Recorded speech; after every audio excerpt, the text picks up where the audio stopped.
السلام عليكم ورحمة الله تعالى وبركاته. نتقابل اليوم في درس جديد.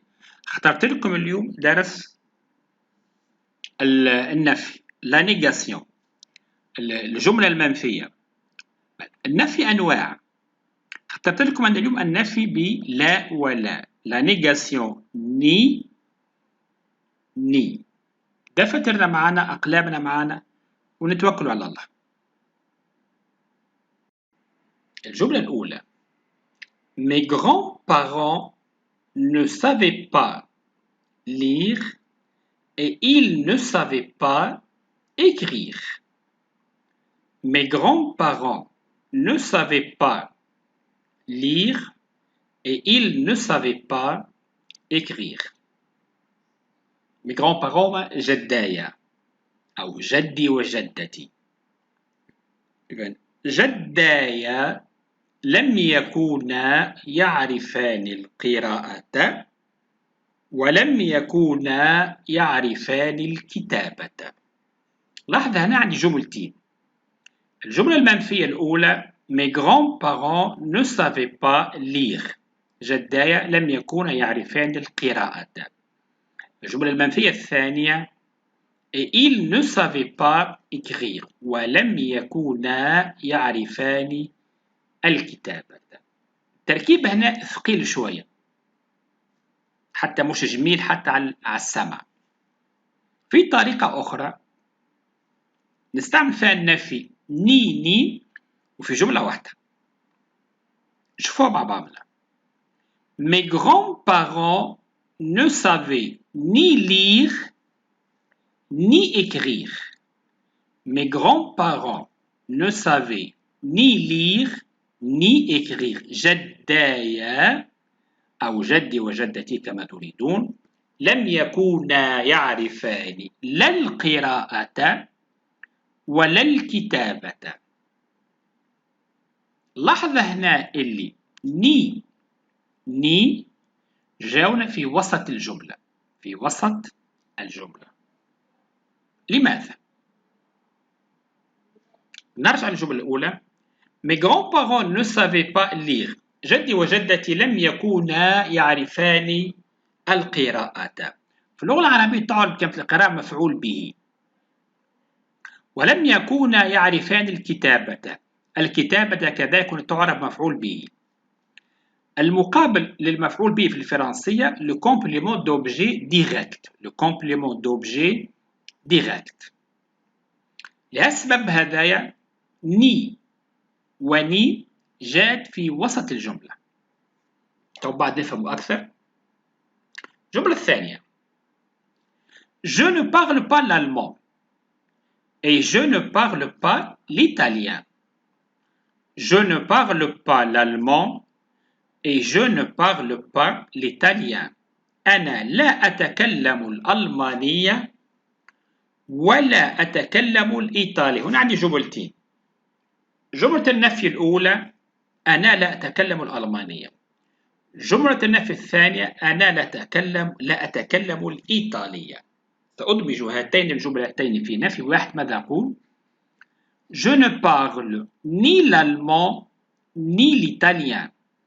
Je ne parle ni l'allemand ni l'italien. أنا لا أتكلم لا الألمانية ولا الإيطالية. لاحظ هلا اللي ني وني جاءت في وسط الجملة. لماذا؟ Je ne parle pas l'allemand. أنا لا أتكلم الألمانية. الألمانية نعربها ماذا؟ مفعول به. Et je ne parle pas l'italien. وأنا لا أتكلم الإيطالية. الإيطالية كذلك تعرب مفعول به. ما يقابل المفعول به في الفرنسي le complément d'objet direct. Je ne parle pas l'allemand. l'allemand تعرب ماذا؟ un complément d'objet direct. Et je ne parle pas l'italien. l'italien أيضا تعرب complément d'objet direct. لهذا السبب قلنا je ne parle ni l'allemand ni l'italien. ننتبه الآن في الجملة الثالثة. Jean n'aime pas le football et Philippe n'aime pas le football.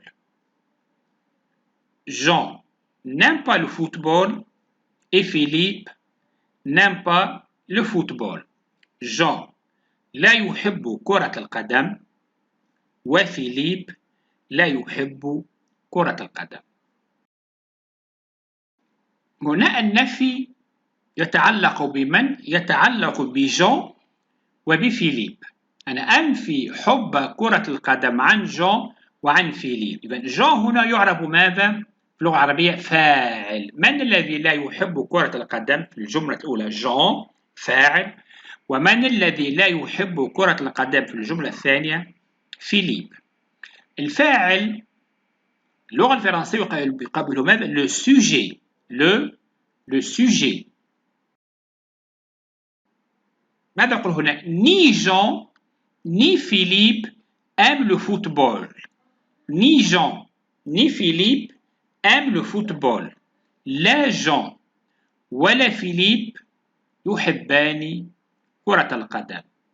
جملتي بدأت بني لماذا؟ لأن النفي هنا يتعلق بالفاعل.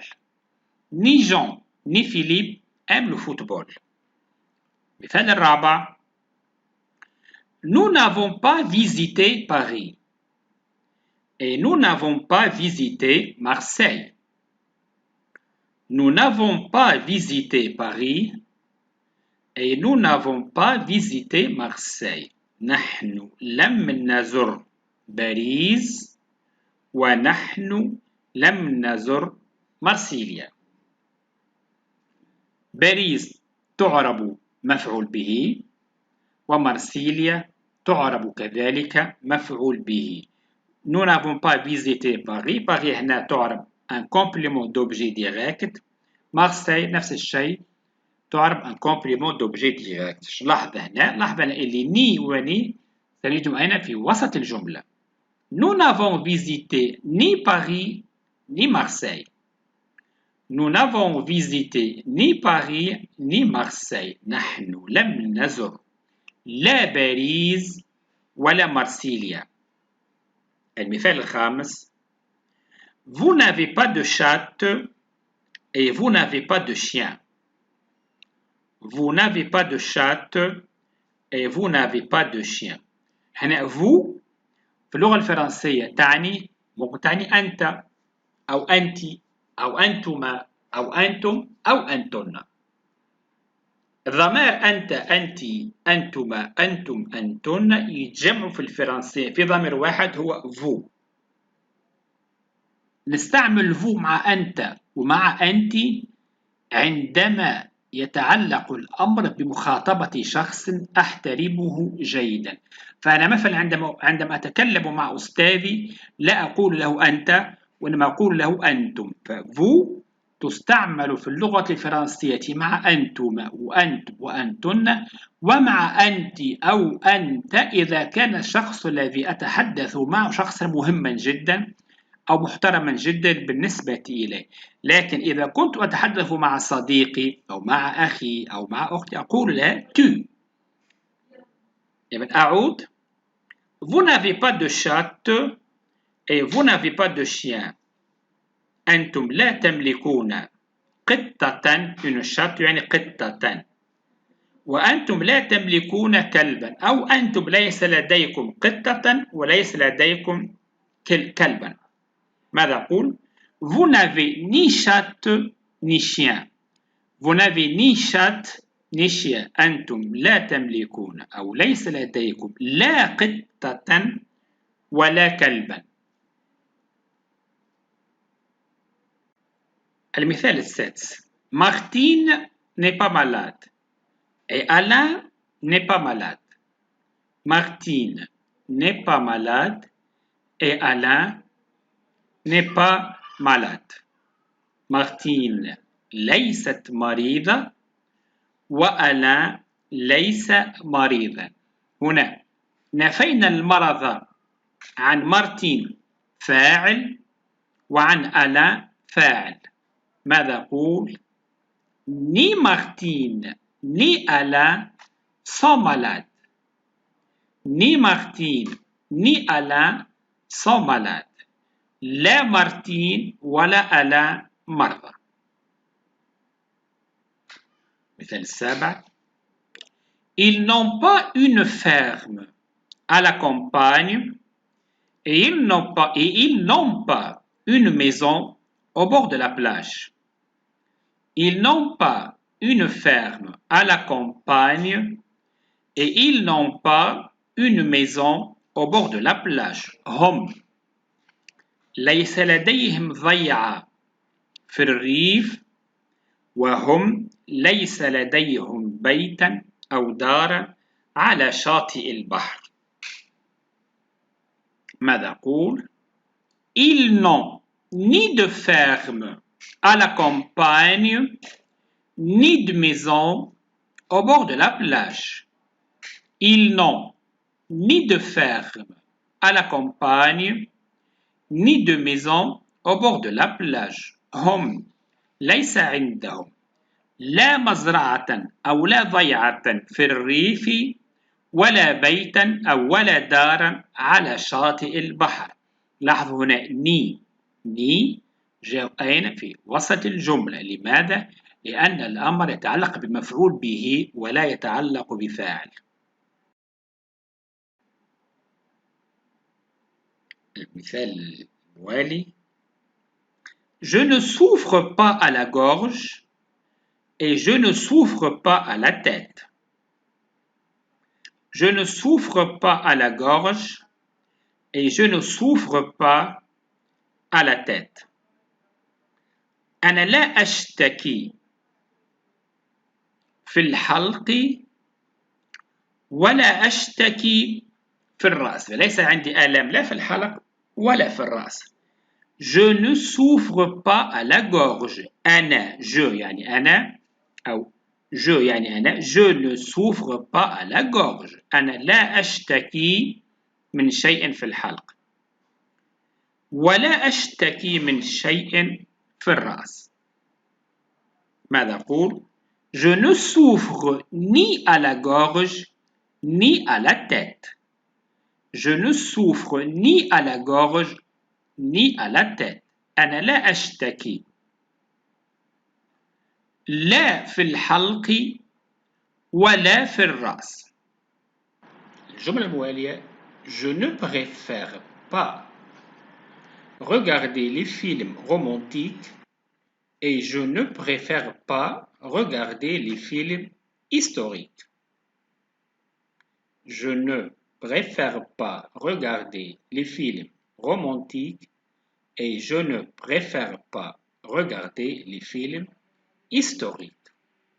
أنا لا أفضل مشاهدة الأفلام الرومانسية ولا أفضل مشاهدة الأفلام التاريخية. أدمج هاتين الجملتين في نفي واحد أقول Je ne préfère regarder ni les films romantiques ni les films historiques. Je ne préfère regarder ni les films romantiques ni les films historiques.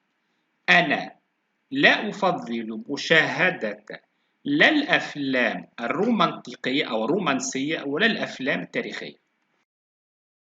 آخر جملة: Paul n'a pas réussi à l'examen de conduite. Martin aussi. أنا غيرت لكم الجملة شوية. Paul n'a pas réussi à l'examen de conduite. Martin aussi. Paul لم ينجح في امتحان السياقة. Martin أيضا. Aussi يعني أيضا. Paul n'a pas réussi à l'examen de conduite. Paul لم ينجح في امتحان القيادة أو السياقة. Martin aussi. Martin أيضا.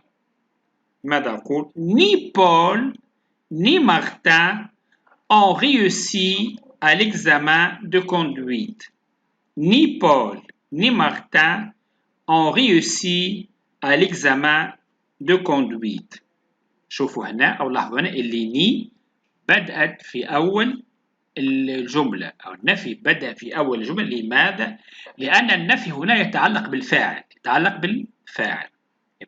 لا بول ولا مارتن نجح في امتحان القيادة. Et à la prochaine.